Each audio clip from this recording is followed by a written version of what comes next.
Magandang tanghali po at everyone. Ito naman po si Gunya. Ayan, sa mga hindi pa po nakakapag-subscribe, please subscribe my channel, ang Gunya TV. And thank you po sa mga nag-subscribe po. Maraming po salamat. Thank you po talaga. Nadagdagan na kahit ilan. Thank you. Ayan. Lunch po tayo. Niluto ko lang is sinigang na hipon. Ayan. Maglalangka sana ako kaso gusto ko na sabaw.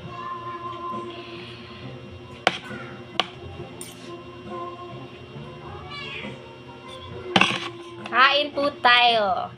Tapos kwentuhan.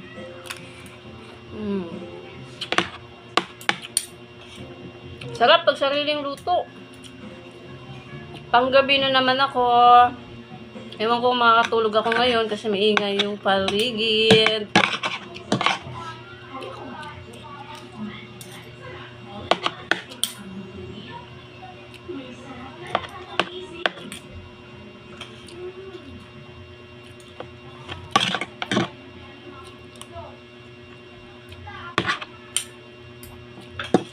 Simple lang ako magsigang. Tama, may okra, kangkong. Pag may budget, may gabi. Pag wala, okra, kangkong lang. Hindi naman magreklamo yung mga hipon kung wala silang basta may sabaw.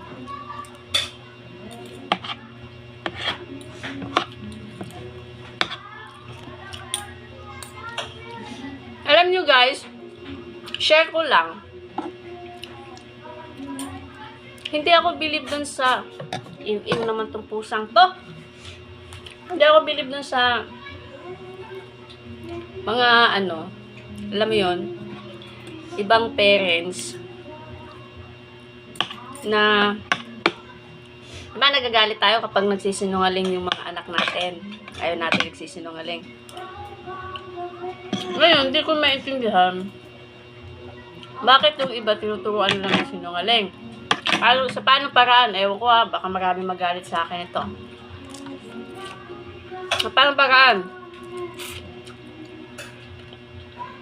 Halimbawa,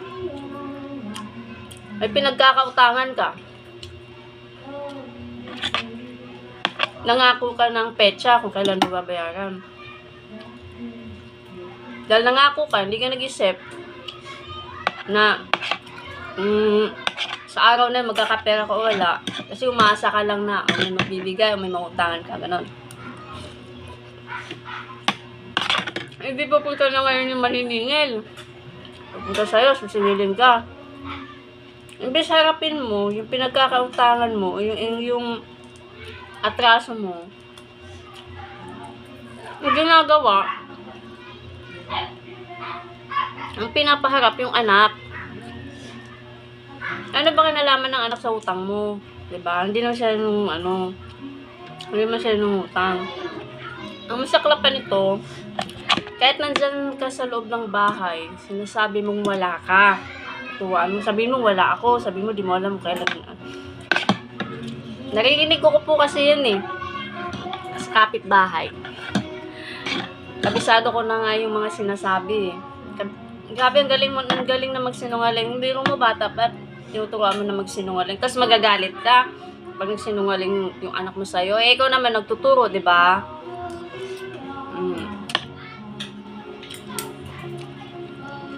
Huwag mong ugaliin na sabihin wala ka. Baka mamaya mawala ka talaga sa mundong ito. Harapin mo. Kung magalit yung pinagkautangan, wala kang magagawa. Talaga magagalit. Kasi kahit sino naman pag inaasa, tapos wala naman. Diba? Harapin mo. Pag-usap ka. Pag nagalit, hayaan mo lang. Gawin mo lang yung paraan para makabayad ka sa kanya. Tsaka huwag ka mangutang ng malaki na alam mong mahirapan kang magbayad. Diba? Lahat naman nagigipit. Ako nagigipit din naman ako, pero Dati, nung walang-wala kami, nanghihiram ako yung alam kong kaya ko lang bayaran. Hindi ako nanghihiram ng lagpas pa, lalo na dun sa sahod. Hindi. Kasi monthly, kagaya namin, wala kaming sariling bahay. Monthly, nagbabayad ako pa ng bahay, tubig, kuryente, pagkain pa.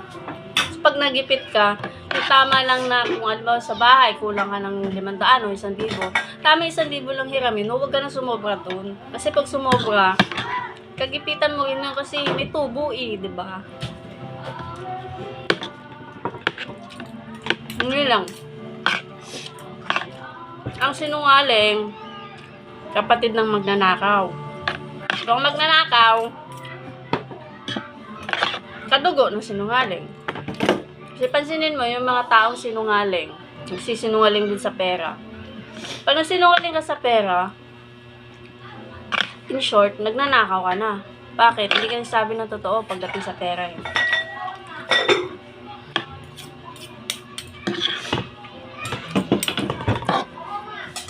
So, ingat-ingat po tayo sa pagsisinungaling. Huwag na huwag din natin ilalagay sa yung mga natin kung tayo naman yung may atraso, diba? So, yun lang po. Pag may utang ka, harapin mo. Huwag mo tuturuan yung mga anak mo. Bata pa, turuan mo. Sabihin, wala si papa, wala sahod. Hindi alam kung anong oras darating, hindi alam kung anong oras uwi. Kahit nandyan na sa loob ng bahay. Diba? Kapag tinuruan mo yung anak mo paano magsinungaling, huwag kang magagalit pag nagsisinungaling din sa'yo kasi ikaw naman may turo niyan. Kumbaga, inaani mo lang yung tinanim mo. So, yun lang po. Maraming pong salamat. Ay, maraming pong salamat sa panonood. Sana may napulot ka kayo. Sa mga magagalit dyan, well, sa akin po, opinion lang naman po yun bilang isang magulang din po. No? Pag ako nung mga times na nagigipit kami noon, pag nangihiram po ako, sinasabi ko yung date kung kailan ako magbabayad, lagpas dun sa date na alam ko, alimbawa, sasahod ako ng 15. Ang sinasabi kong date is mga 20, ganon. Bakit? Kasi minsan, nadidelay yung sahod, hindi mo masabi madelay yung sahod. At least, may 5 days ka pa na palugit, para magawan mo ng paraan na mabayaran mo yung hiniram mo. Diba? Kasi pag nagsabi tayo ng, alam mo, sa akin, kasi alam mo sahod yan, bukas pa yung o di, sira ka na. O. Tapos kinabukasan, merong ayun yun, mindset lang ba? Mindset, gano'n. O, yun lang po. And thank you po ulit sa mga nag-subscribe po sa akin. Maraming salamat po. Ang saya-saya, yung kahit limang nagsasubscribe, dagdag, ang saya. Thank you po so much. And supportan nyo din po ang aking Facebook page, ang Mercy Vlog Receipt po. Thank you so much po. Thank you so much. Maraming salamat po. Sa mga hindi pa po nag-subscribe na po sa Gunya TV. Thank you po. Love you. Into God be all the glory. Thank you so much.